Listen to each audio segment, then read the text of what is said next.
peux s'asseoir, tu peux t'asseoir pour bien prier. Quand tu es assis pour prier, tu n'es pas pressé. Tu te donnes le temps pour comprendre ton Dieu, pour lui parler, pour que lui aussi puisse te parler. Et ça te plonge dans une relation vraie. Deuxième attitude, tu peux te mettre aussi debout pour prier. Attitude debout, ça veut dire que tu es de passage, tu ne passes pas assez de temps. Et dans cette attitude, le Seigneur te voit et il te comprend. Troisième attitude, on peut se mettre à genoux pour prier. Pour demander au Seigneur ce dont nous avons besoin. Soit nous avons péché, soit ça nous écrase. On s'humilie devant lui pour qu'il puisse nous comprendre. Sans même qu'on parle avec ces attitudes-là. La prière est exaucée. Quatrième attitude, c'est se coucher. Mais cette attitude est plus conseillée aux malades. Parce que le malade n'a pas de force. Donc c'est bien normal qu'il puisse se coucher et prier. Ça, c'est normal. Mais toi, tu as toute la force. C'est quand tu viens te coucher, maintenant tu veux prier. Dans ton diable, Dieu aussi a besoin de notre nature. Tu peux bien t'habiller et puis te mettre à genoux au pied de ton lit. Tu pries, tu tentes de prier. Le lit, c'est pour dormir. Maintenant, dans Diakoto, tu as chapelet un côté, et tu es là, tu te réveilles, chapelet est parti. On dirait que c'est un somnifère. Ce n'est pas un somnifère.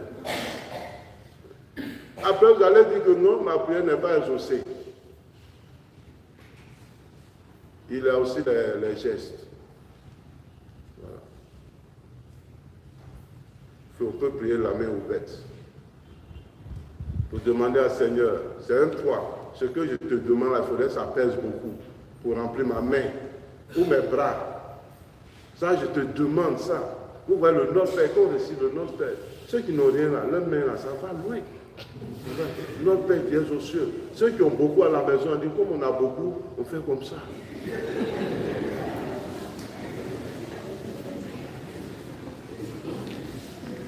Vous voyez que les gestes aussi accompagnent la prière.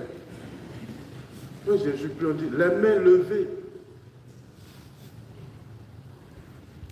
On peut prier aussi avec les yeux fermés. Mais dans une assemblée, c'est dangereux. À la maison, tu peux prier les yeux fermés, il n'y a pas de danger. Mais ici, tu as fermé les yeux, ton sac est parti. Ton portable est parti. Il faut avoir les yeux ouverts pour voir clair ce qui vient.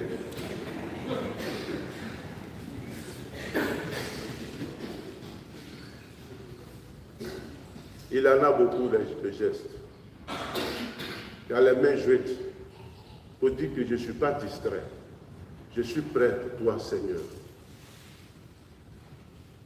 Et si tu n'es pas dans ces attitudes et gestes, toi-même tu es présent en train de prier, mais ton esprit est ailleurs. Ton esprit est ailleurs. Physiquement, tu es là. Vous voyez, ne serait-ce qu'avec les gestes et les attitudes, nous voyons la fausseté de notre vie. Ça, on n'est même pas encore allé loin. Hein. C'est le matin. Ça, si c'est un dimanche, c'est une bonne catéchèse. Et il faut avoir les sources de prière.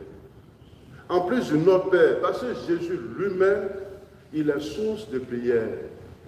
Mais nous, quelles sont nos sources de prière? La première source de prière, c'est la Bible.